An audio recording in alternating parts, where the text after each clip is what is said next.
Hello, मैं नरेंद्र कुमार ओती, NN news. जहाँ पर महिलाओं के लिए योगी सरकार काफ़ी जोर लगा रही है और काफ़ी चीज़ें कर रही है, जैसे महिला सुरक्षा को लेके और महिला मिशन को लेके, लेकिन महिला आज भी सुरक्षित नहीं है। जैसे एक मेरे पास केस आया है पश्चिमी दिस्ताना का, जहाँ पे 6 साल होते हैं इसकी शादी होते हुए, 3 साल का इसका बच्चा है और इसके पति का नाम विशाल है। विशाल ने इसको मार तोड़ के इसको भगा कर और दूसरी शादी की बात हो रही है, उसने दूसरी शादी भी कर ली है। अब मैं इनसे पूछता हूँ कि विशाल और तुम्हारे बीच में क्या रही थी बात, क्या था?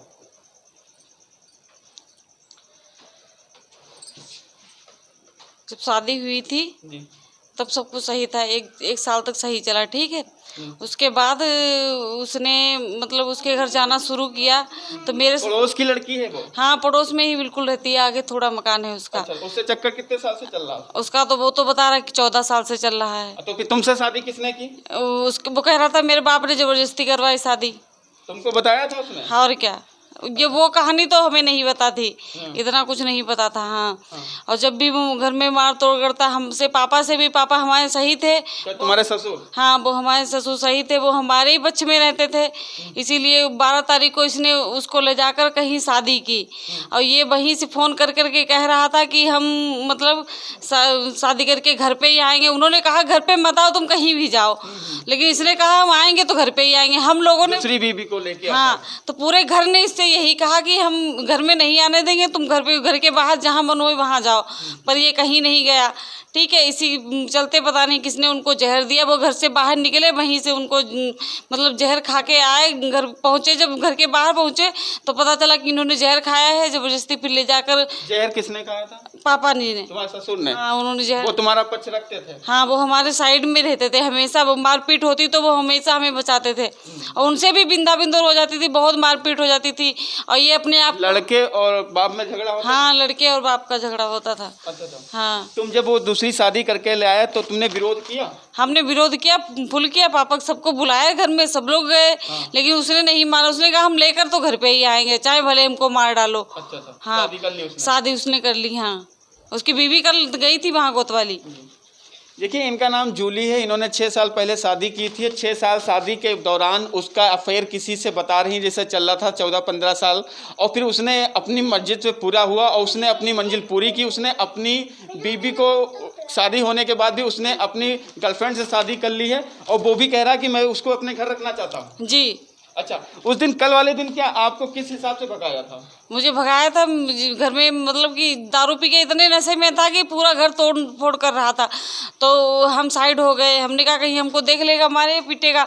और फिर हमको ढूंढने लगा इधर उधर। फिर मेरे कमरे में गया, मेरा सारा सामान तोड़ दिया, मुझे मार के घर से बाहर निकाल दिया। अच्छा। हाँ, मुझसे कहा निकल। बेटा, तुम्हारे पापा तुमसे प्यार करते थे?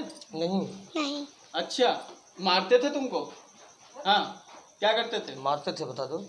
मारते थे। देखिए, आप देख सकते हैं कि ये जिस दिन दूसरी बीबी को जब वो लेके आया तो इसने विरोध किया, जूली ने, जैसे आप देख रही हैं। इनके पति का नाम विशाल है और उसने इसको जब रहने के लिए नहीं कहा कि ये पत्नी यहाँ नहीं रह सकती है दूसरी, तो इसको इतना मारा कि इस बक्से की आप हालत देख सकते हैं।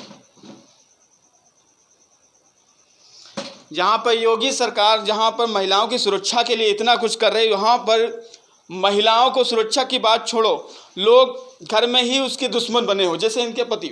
सर, आप इनके पिताजी हैं जूली के, आप क्या पूरी स्टोरी क्या जानते हैं? हम ऐसा शादी हमने 2006 में की, 2016 में। और उसके बाद 1 साल 1.5 साल तक जो भी रहा सही सलामत रहा। बच्ची हुई, एक बच्ची है 3 साल की, अभी जिंदा है, और एक ख़त्म हो चुकी है। उसके बाद हम जब जाते थे हमको मना करता था, आप हमारे घर नहीं आ सकते हैं। हाँ, हम जैसे जाते गए, दरवाजे तक गए और वापस चले आए। और क्यों गाली गलौज हमको भी करता था वो। तुमको भी गाली गलौज? हाँ, और कल भी गाली गलौज हमको किया, इसलिए हम फिर चले आए और कल इसको मार पीट के भगा दिया यहाँ। अच्छा। लड़की को। अच्छा, जो दामाद आपका जो दूसरी शादी करके लाया है उसके विषय में पता है? उसके विषय में हमें आज जानकारी होती तुम शादी क्यों करते? अच्छा। उस लड़की के बारे में अगर हमको पता होता तुम शादी क्यों करते? अच्छा। हाँ, उसके बारे में कोई नोटिस दिया ना, इनको कुछ छोड़ा, उसने दूसरी और ना तो उसके कोई नोटिस, ना मतलब छुटौती, कुछ नहीं हुआ और शादी कर ली दूसरी। दहेज सहित शादी थी हमने तो दहेज दिया था। हमने जो हमारा सामान करीब 7 लाख रुपए खर्च किया था हमने। 7 लाख? हाँ, 7 लाख रुपए शादी में खर्च किया। जो भी घरेलू सामान होता है वो मैंने दिया। हाँ अच्छा, इनका जो कहना है कि इनके ससुर जो थे वो उनकी सपोर्ट में करते। हाँ, ससुर जो थे वो इसकी सपोर्ट में रहते। वो कहते थे आपको कोई चिंता नहीं, हमारे साथ हमारी बेटी है, बहू और बेटी हमारी एक ही बात है। ससुर से कोई मतलब नहीं था ना। खत्म होने के बाद ससुर खत्म होने के बाद इसको वहाँ अभी 4 दिन हुए तंग करने लगे, मारा पीटा, भगा दिया। सारा सामान जितना मैंने दिया था सारा सामान उसने तोड़ दिया। अपने घर का सामान कोई नहीं तोड़ा और बाकी सारा सामान जितना था वो सब तोड़ फोड़ कर तहस नहस कर दिया। देखिए, आपको बता दो, ये जूली के पिताजी हैं, इन्होंने अपनी एप्लीकेशन भी दी है मारपीट की। जैसे आपको दिखा दूँ, जहाँ पर महिलाओं को सुरक्षा के लेकर इतना बहुत बड़ा काम हो रहा है, लेकिन तब भी यहाँ पे लोग अपने महिलाओं को पैर की धूल समझने वाले व्यक्ति लोग आज भी जिंदा हैं। जैसे यहाँ पे मुझे एक सबूत मिला जूली का, कि जूली इतनी परेशान हुई कि आज अपने पिताजी के घर पे आना हुआ। मैं नरेंद्र कौर, कैमरामैन सौरभ मिश्रा के साथ, जय हिंद।